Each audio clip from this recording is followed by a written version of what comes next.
Great.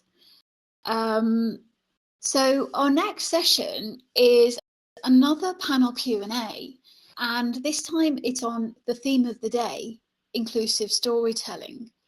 So we have Dr Corey Hartley, Elizabeth Hopkinson, Beth O'Brien and Suresh Ariaratnam here today.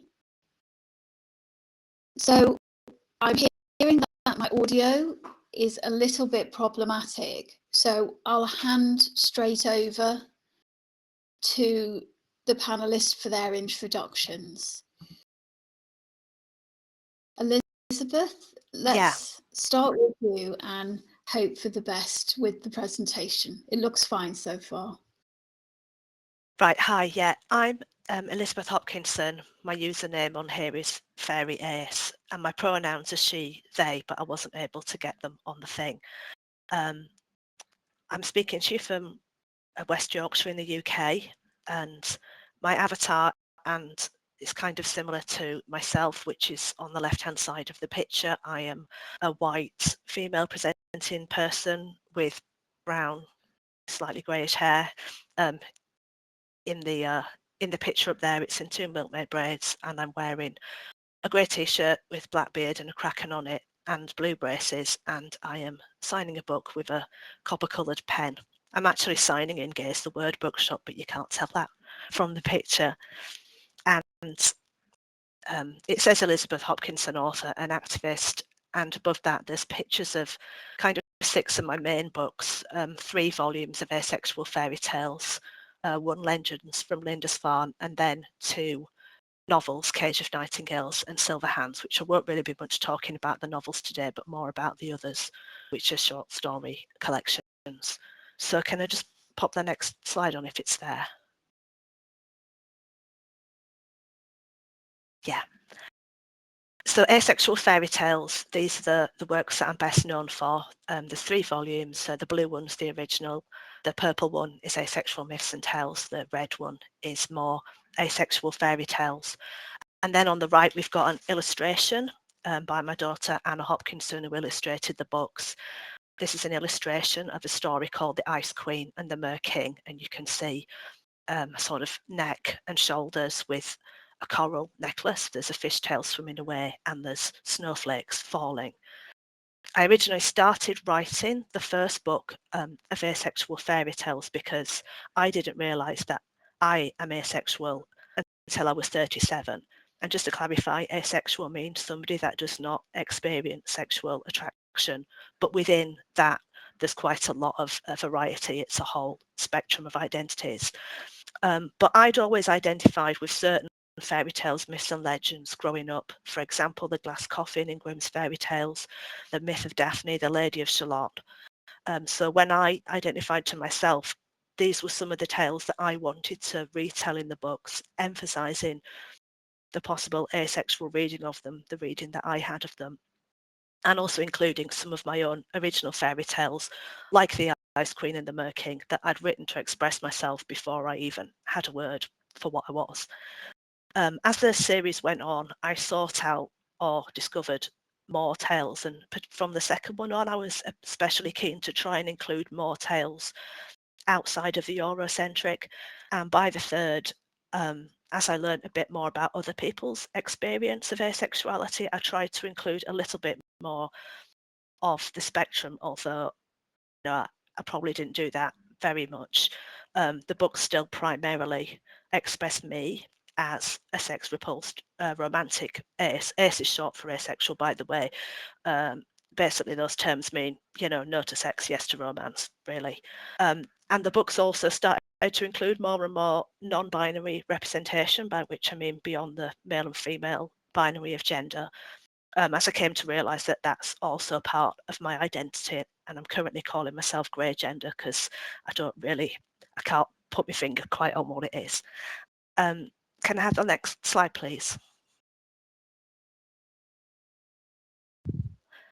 So it's writing these books that actually led me first to come out publicly as ace, because I realised I'd have to do that to promote the book, and secondly to become involved in activism, firstly for asexual rights and wider LGBTQIA+ rights and some other things.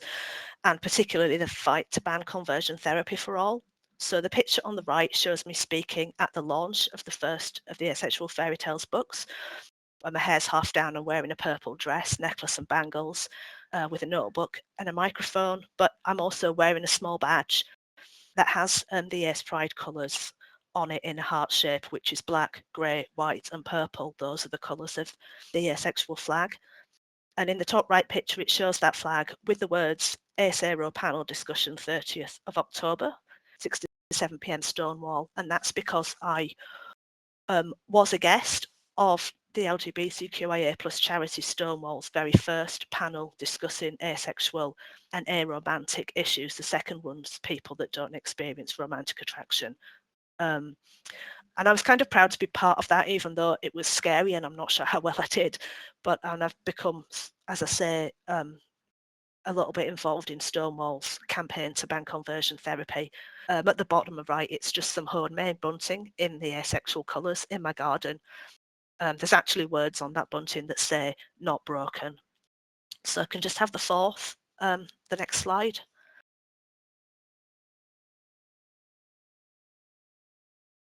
Yeah, the text there reads Legends from Lindisfarne.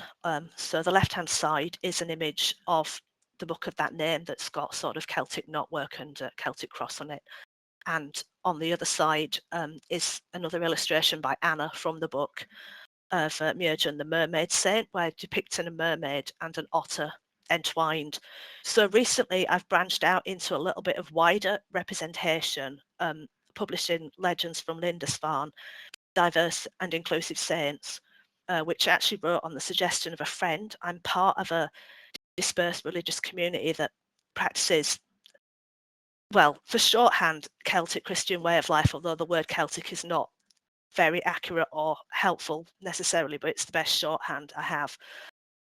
And I wanted to write that book primarily within that community, but others too, showing saints from within that broad tradition whose stories highlight many different identities. For example, dwarfism, what we'd now call social anxiety, what we'd now call trans or gay people, refugees, respecting First Nations, etc., etc. There's a lot of different hopefully inclusivity in that book. And so the final slide I've got is just the same as the first slide with a picture of me, but except it's got my website on, which is elizabethhopkinson.uk, where you can find out more about me. And that's my intro. Fabulous. Thank you so much, Elizabeth. That was really informative, and I think that was really helpful for me, so I hope that's helpful for other people to get a really good understanding of where you're coming from today. So thank you so much. Corey, could we move on to you if you're happy to go next? Yeah, that's fine. Can you hear me okay? Yes, fabulous. Okay. Hi everyone. It's great to be here in this amazing space. Thank you to Dee Dee for this amazing opportunity. I'm Dr. Corey Hartley. I've just completed my PhD at the University of Leeds. I'm a trans woman, an activist. I've been involved in lots of research projects and lots of teaching about trans and trans identity, particularly in trans healthcare. So at the minute I'm doing lots of work with the University of Salford and Liverpool John Moores University, working on healthcare courses in training primarily nurses on how to support trans and gender diverse individuals in healthcare, looking at different research models and from my personal experience and research that I've done, leading them to be able to be more inclusive and supportive in such scary settings. My PhD was looking at gender diversity in contemporary fiction. So my core passion is fiction and literature. I've always loved English literature, but then have a real pride of being a trans woman and flying that flag and trying to help create a more diverse and inclusive world for all of us. And so my PhD was looking at rewriting the fiction of gender binary. So in there, I looked at lots of different fictions, but there was and I think that's a real common theme in literature, especially at the minute in young adult fiction. It comes across the most, trans and gender diversity, looking at how they're presented, how gender identities are constructed and formed in these settings, and how that can relate to the real world. Currently, my main project at the minute is my Gender Transcending Project at the Folklore Centre in Todmorden. This is funded by National Lottery Heritage Fund through Culturedale and Culturedale Year of Culture. On this project, we've got our last workshop next Saturday. We've run 6 workshops, all looking at different elements of identity formation. So we started looking at querying history, we've queered mythology, we've looked at metamorphosis, beasts and monsters, and then we've gone more local, looking at our surroundings, looking at queer phenomenology and how our own homes and safe spaces affect us, and how it helps us form or mask or express our own identities. And within that, we've been creating lots of creative writing pieces and some amazing artwork, which is all going to be culminated into an amazing exhibition, which is coming up at the end of the month. From this, I'm really hoping, I've just applied to the University of Manchester for the Bicentenary Fellowship, and I've applied to hopefully expand this project and make it into a really useful, powerful research project, looking more at autoethnographic ideas of trans identity in the community. I think that's everything. Thank you so much. That sounds fabulous. That would be so lovely to be able to carry on the project. Best of luck with that. That would be so Thank nice. you. Thanks.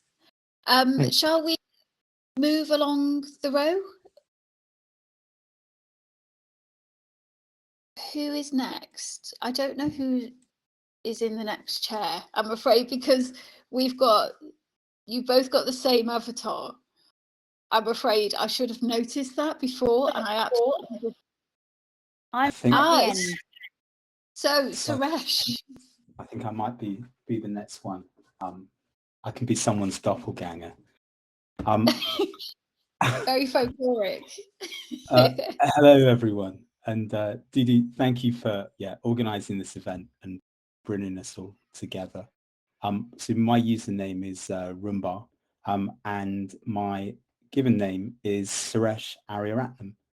And being here today, I'm reminded of Arnold Mindell's words that everybody's experience is needed to create a whole community. At the heart of every community, whether whole or fractured, lies culture, the stories we tell to make sense of the world, shaping our relationships with people and with place. But who gets to tell those stories? Which stories get told, and under what conditions? My curiosity about these questions stems from growing up as a second-gen immigrant in the United Kingdom. On occasion, I would encounter stories which sought to question my sense of belonging and to exclude me. These encounters elicited a curiosity about stories that were told from the margins, stories that are both whole in themselves and in resisting narratives which perpetuate an unfavourable status quo, fortify. Years later, as a literary agent, I followed that curious path professionally, championing voices that express difference. Difference is expressed by writers like J.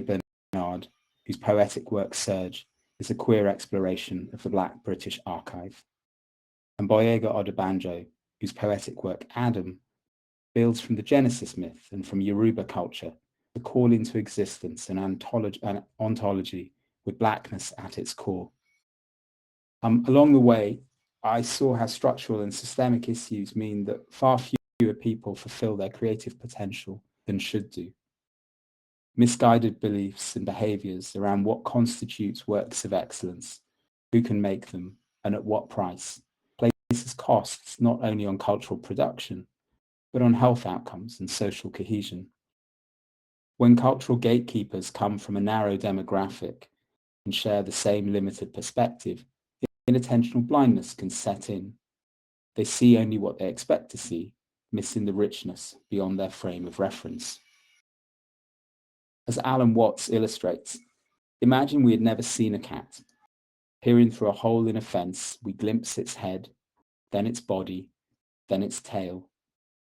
From this limited perspective, it appears that the head causes the body, and the body causes the tail.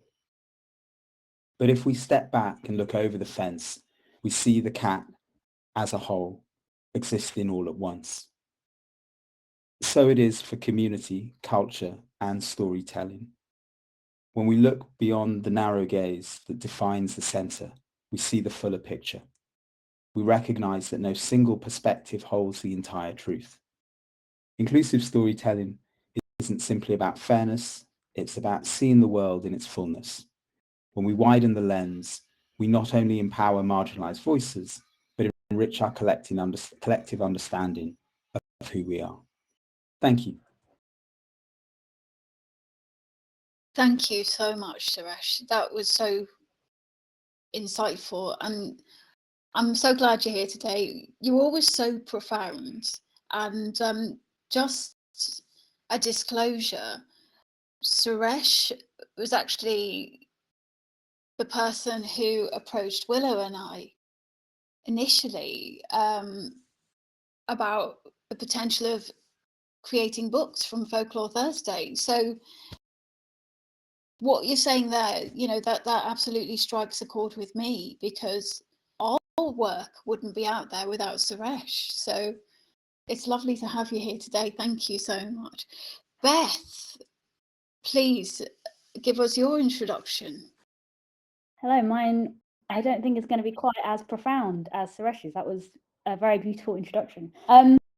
Okay, I am Beth O'Brien. I'm a PhD student at the moment, in the very last months of it, fingers crossed, and a children's author, and I'm also the founder and editor of a website called Disabled Tales. But firstly, my PhD is a creative writing PhD, and I'm researching the representation of disability in contemporary fairy tale retellings, specifically feminist ones, and looking at the representation in the source or traditional variants of the tales, and in what ways that representation has been altered, added, or changed to our feminist retellings, and to what end. Ultimately arguing that often the disability representation is still being used, and I use that word purposefully, to emphasize a moral. Now it's a feminist moral, whereas maybe traditionally it was, well, in the Grimm brothers versions, for example, Christian morals. So that's what my PhD is on. And then alongside that, because it's a creative writing PhD, I have to write a novel, and my novel is my attempt to show that you can write a feminist retelling without relying on tropes of disability that might perpetuate some stereotypes that I would have preferred we'd have moved away from. And similarly, in my own creative writing beyond the PhD, I write a lot of fairy tale and folklore inspired books, novels. My debut novel is out this month. I keep saying next month because it's only just March, but it's out this month, the 27th. It's called Wolf Siren, and it's a loose Red Riding Hood retelling from the perspective of a visually impaired protagonist, which essentially sprung from my late night wanderings of why Red Riding Hood doesn't notice or doesn't realise that her grandmother's been replaced by a wolf. And 3 years ago, just over 3 years ago, I started a website called Disabled Tales. I've actually published Elizabeth on that website, which is nice. We haven't actually spoken other than on email. But the idea behind the website was to create a space that was specifically for people to explore the connectivity between disability and folklore and fairy tales. And I use the term disability very broadly because obviously I'm not asking for anyone's medical records when they submit, but we've had a wonderful variety of submissions exploring mental illness, chronic illness, physical, sensory, neurological disabilities, and I publish a new thing every week, and the submissions just keep coming, and it's an absolute joy to always open that inbox. And I think partly why I love it so much is the sheer variety and the interest in this as a topic, because on the one hand it could seem quite niche, but actually these stories resonate with so many people for such a wide array of reasons that it's something I don't think we should bypass or overlook. So I think that's my spiel. Thank you.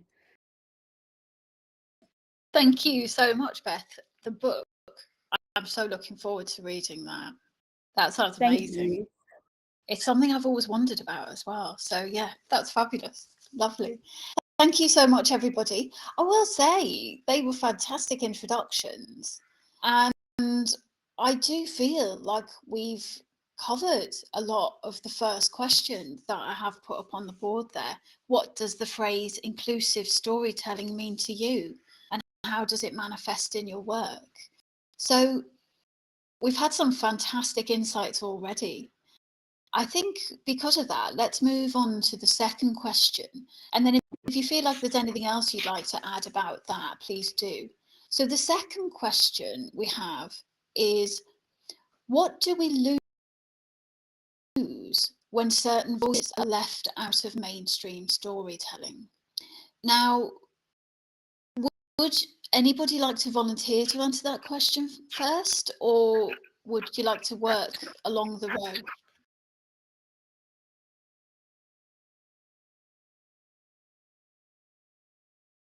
I don't mind going. That would be lovely. Thanks so much. I think when I was thinking about this question, I thought about how when we silence certain voices, we don't just lose stories, and we lose knowledge and empathy, and an opportunity. And raising these voices gives us an opportunity to build more of an inclusive cultural heritage and experience, reflecting a diverse human experience, which we're all gunning for, I suppose, to put it in that way. Eliminating or forgetting marginalised or peripheral communities, and is erasing whole elements of human experience. That's my starting point, I suppose. I want to carry on. Corey, I wonder whether I can pick up the baton. Yes. Your words. Listening to you made me think about maps and who gets to make maps and who gets to draw maps. And what maps tell us is that they give us a kind of version of the territory, but not the whole territory. That notion that the map is territory. And so I wonder whether one of the things that happens when not everyone is included in map making or in storytelling is that we don't necessarily get to see all of the landmass that we live in as human beings. That would be my kind of extension of what you're saying.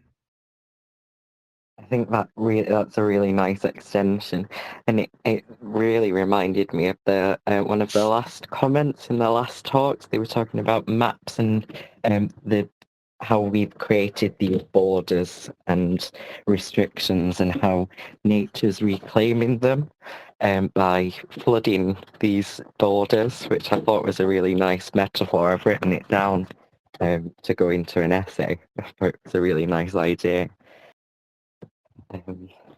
It's that idea of creating cultural intelligibility. I think that comes into things a lot when we're talking about marginalised and diverse voices.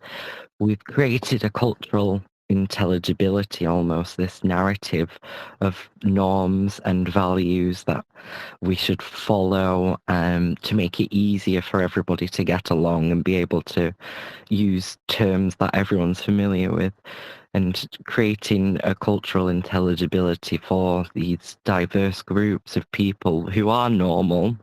They're just different to what we've been socialised as through storytelling and socialisation and education.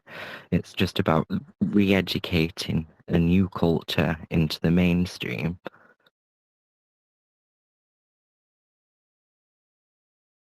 That's really insightful. I like that. And I love this idea of maps, because I always think of maps about boundaries, and often boundaries are very much related to conflict. We're seeing that in the world right now. And ownership of space, and that's exactly what we're talking about today. Who owns this space? Who's putting borders in between people? And where is the conflict there? And why is the conflict? Thank you so much.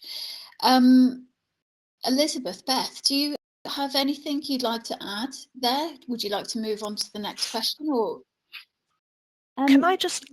Oh, you go first. Oh, are you sure? Yeah. Yeah, I was just going to sort of add to that and just say, I think when I was applying for my PhD, I was often asked during my interviews and things, why folklore, why fairy tales? And I think it links quite nicely to what we were just talking about, in terms of these are stories that have historically belonged to the people who tell them. And that's why I think it can be such a powerful genre or medium through which to challenge stereotypes or expectations, because historically these stories have served moralizing purposes, but of those in power, maybe, and or of the predominant, I don't know, like social etiquette of the time. Whereas now, through projects like we've seen today and our own stories we get to tell, we can take that and use it in a way that we want to. And that doesn't mean everyone's going to agree with that, but it's our opportunity to do that. And I think that can be really powerful. Absolutely. I think there's a lot I've been thinking about recently in relation to this, about permission. I think a lot of the time in the past, people would wait for permission or think of asking permission to tell stories and feel like they didn't have permission. And I think there's a whole element there about, you know, who's able to tell them and who isn't, or who has traditionally not had that place. So absolutely. Elizabeth, it'd be lovely to hear from you as well, if you have thoughts you'd like to add. Yeah, I'd kind of like to add by going back to the question you didn't ask about inclusive storytelling, because I kind of thought there's, well, at least two kind of ways of seeing inclusive storytelling. One is who is in the story, and two is who tells the story. So we've said a little bit about that, haven't we? And so I kind of looked at my own work and ways in which my work is inclusive and ways in which my work is not inclusive. So I'd kind of said it is inclusive because I am telling my truth as an asexual grey gender person. It's inclusive in that I have tried to include stories from different cultures around the world, and quite often ones that are similar to each other in different cultures. And that I have, like I said, branched out into, and I have obviously I've been on Disabled Tales, you know, about my fibromyalgia and, you know, other things, showing, you know, saints from Celtic lands that are celebrated in India and Brazil and things like that. But then also the ways in which it's not inclusive, because, as I said, I was writing asexual fairy tales to express my particular flavour of asexuality, not everybody's. Obviously, I am the sole storyteller. I am white, English speaking and British. And something that is weighing on my mind a little bit at the moment, that of not all the sources that I sort of could find for the tales came from someone within the culture of the tale, and a lot of the older sources that are easily accessible, you know, like they're free and they've been scanned online because they're in the public domain. So if you're kind of skint like me, they're easier for you to get hold of to read. But a lot of them, like, are from like the 1890s, 1900s by white European colonial collectors. And then you think, well, hang on, well, am I perpetuating that? So yeah, that was just a thought that I had. Absolutely, I absolutely agree. I mean, that's something I've definitely come up against in my own work as well, my own writing. The questioning of the sources, because obviously historically things were very different and stories were collected by people from outside of the communities and under very different social conditions, and ethical frameworks just didn't exist for that back then. Another thing I noticed in relation to that was the antiquated and often very offensive language contained within those texts. And yeah, it's difficult to navigate that, especially, as you say, when they're the free sources that surround us. It becomes a very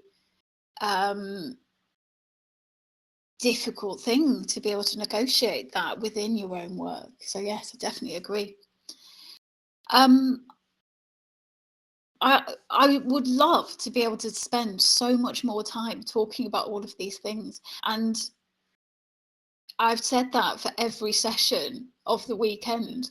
So I thought it would be really nice to just end with the question, what's the one thing you would change to make storytelling more inclusive? Because I think that's a really important takeaway, and we've got such a great range of perspectives here and such diverse experience coming from different angles in your work. It would be lovely to know from each realm the one thing that you feel would make a difference. We'll follow the same order as before, if that's okay. Corey, would you mind starting with that? Yeah, that's fine. I think the key thing to take away from this is, I think, building on what we were just talking about, is looking at those past histories and how exclusionary a lot of it was, white cis male voices, and how common that was at the times, and thinking, okay, that's the past and we can't fully change it. We can look back and reframe those ideas, or we can't go back and change what happened. And I think the key thing to focus on is thinking about the heritage we're going to be creating. Folklore's always being created. I mean, a lot of people do get stuck on this idea that folklore is in the past and it's done and it's just going to be passed down forever and ever and ever. But folklore's always changing. We're always making new histories. And I think to follow that idea, we need to think of this idea of the shifting in power, how marginalised voices are getting more platforms, like here and in other elements of media and conferences, publications, like the other websites that you lovely lot on the panel have. Places like that, we're getting more places, and this is shifting power. This is challenging, the gatekeepers of publishers and things like that, to create a space where other voices can be heard, and this needs to be celebrated more. I think true inclusivity isn't just about representation. It's about who gets to shape the narrative. So being able to have these marginalized, diverse people sharing their human experiences, and having those spaces to do it is how we move forward, and how we keep storytelling inclusive, and remembering that we are always creating new culture, new heritage. Absolutely. I do agree. It is so important to have these spaces and space for that. So yeah, absolutely. Suresh, would you like to add your answer to the mix? Yes, thank you, Dee Dee. I feel there's maybe like a tripartite approach that broadens the base of who gets to tell stories, but similarly increases the range of who gets to listen to those stories. And then perhaps most importantly, no, I don't know, perhaps equally importantly, who gets to make the decisions around what stories are told and what stories are listened to. And I think if one can connect all three of those things, then we will, you know, in the kind of Alan Watts image, get to look over the fence and see things and hear things that will blow our minds in a good way. Thank you so much. Looking over the fence, that's a great concept that has so much in it that can be pulled apart as a concept alone. Thank you so much for that. Beth, do you have thoughts on this? Hello, yes, I do. I feel like my thoughts have been evolving through this panel. But when I was thinking about this before the panel, one of my key thoughts was if I could change one thing, I think I would, and this is, you know, in an unrealistic world where I have a magic wand and can make this happen, I would love to remove the fear and hesitation people have about writing about communities outside of their own, because I actually think in many ways it's a hindrance, because people are very, and this is my experience within people writing about disabilities, people are so worried about doing it wrong that they just don't do it at all. And actually partly why I wanted to write Wolf Siren, my novel with a visually impaired protagonist, is because I am visually impaired, and a representation of partial sightedness, by that I mean not someone who is totally blind but not someone who is sighted, that's so rare in literature. In books, most people with, if there's a visually impaired character, they are normally 100% blind with no vision, and that is such a rare condition for anyone who is partially visually impaired to have. So I guess this is quite a rambled way of saying that I would love if the stories had existed before I needed to write them. And I don't think writing only from your own experience is necessarily the definition of inclusivity, because from that perspective, I shouldn't write sighted characters, but I do. So I suppose I just think freeing up the creativity for people to explore outside of that comfort zone, and for people to understand and appreciate that there is no one inclusivity. Like my novel, it will be inclusive to some people who share that experience or who empathize with that, but for someone else it really won't be. So and that's fine. But I guess in short, the more stories the better is what I'm saying. I don't know if I've articulated that very well. It was clearer in my mind before I opened my mouth. Very sorry. No, absolutely. I love the way you phrase that. My memory is terrible, I will say, but so I can't remember exactly which words you used, but you said something like you wrote the story that you wished had existed before you had to write it. And I think that is so important as a point, because it is about recognizing ourselves in the stories around us. That's a huge part, not just of fairy tales and folk tales, but in the narratives that surround us in our everyday life. You know, the narratives in the news, the national narratives that define what we're supposed to think of ourselves, which is a whole different conversation that we certainly don't have time for today, but is so important. So thank you for bringing that up. Elizabeth, what would you like to add here? It sounds kind of corny, but when I thought about it, the one thing I would change is me. because real lasting change comes from within, and we all have to examine ourselves before we can point the finger at others. And changing ourselves is a change that we can make, that we do have the power to make. That is so profound.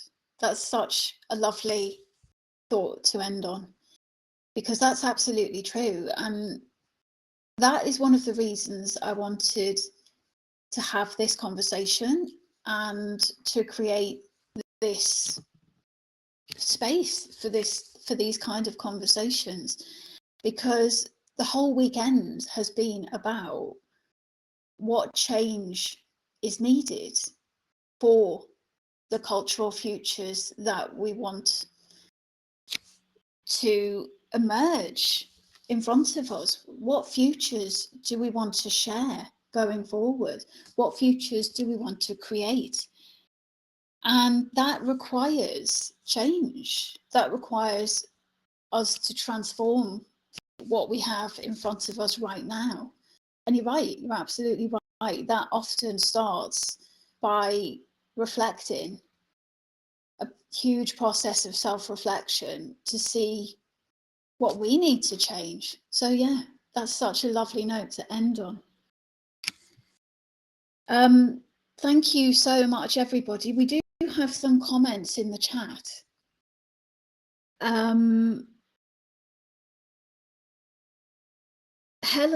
Helen spoke on the panel this morning. Helen's a historical novelist, for anybody who wasn't here this morning, who has brought her book to life in virtual reality in the world you can see in the portal just next to me here.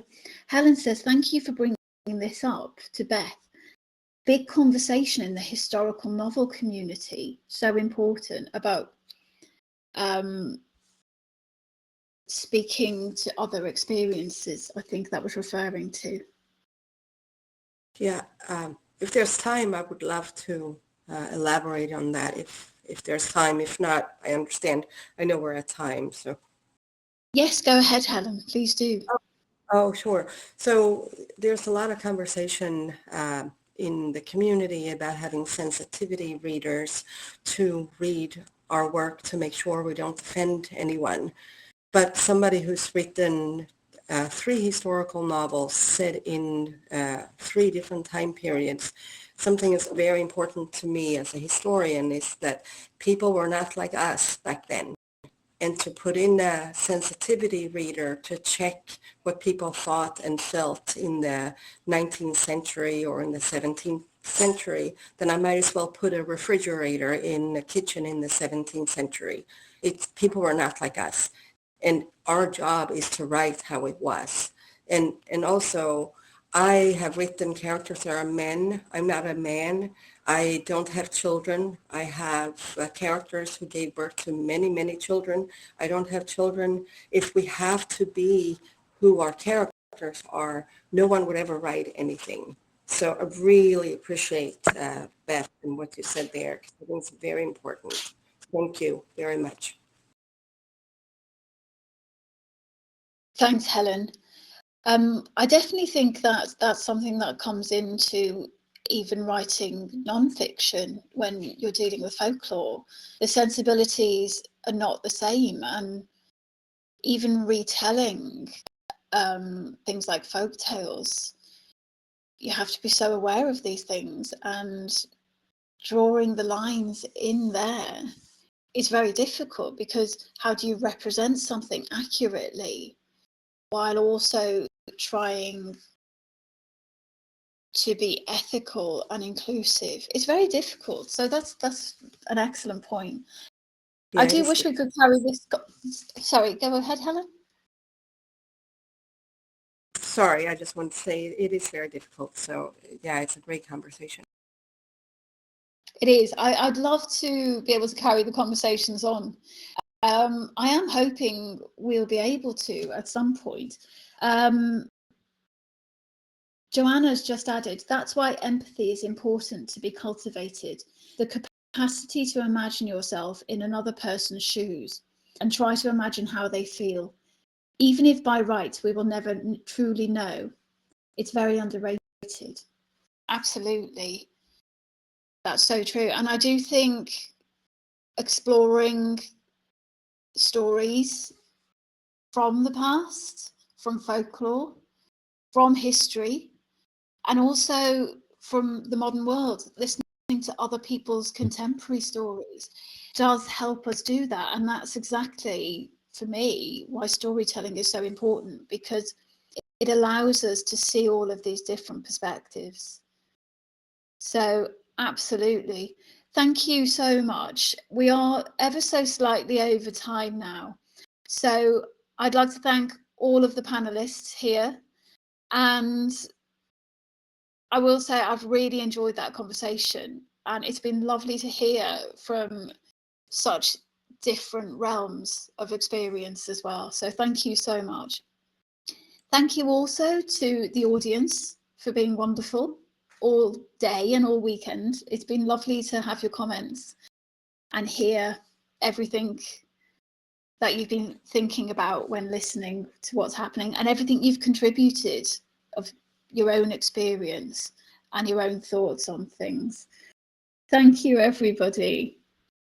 Thanks to everybody that's taken part. Thank you also to Cyrus Cheney in the cameraman chair, who has been amazing and recorded the whole weekend for us. And I hope those recordings will be available soon. So I'd just like to give a round of applause for everybody who's been involved in the whole weekend. So thank you for...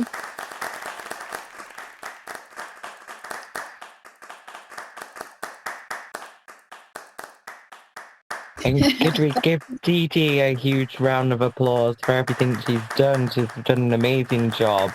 Thank you, everybody. I've had an amazing weekend. Thank you so much for everybody for being part of this and making this strange idea a reality.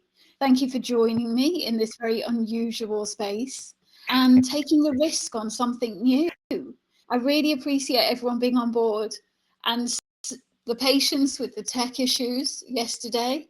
You've all been amazing. So if anyone knows how to body pop, I think we should body pop the conference out, because play is underrated. And that's what this space is also for, to share thoughts, but also just to bring a little bit of fun and something different into our lives. So thank you so much, everybody. And let's body pop our way out of the conference for the weekend.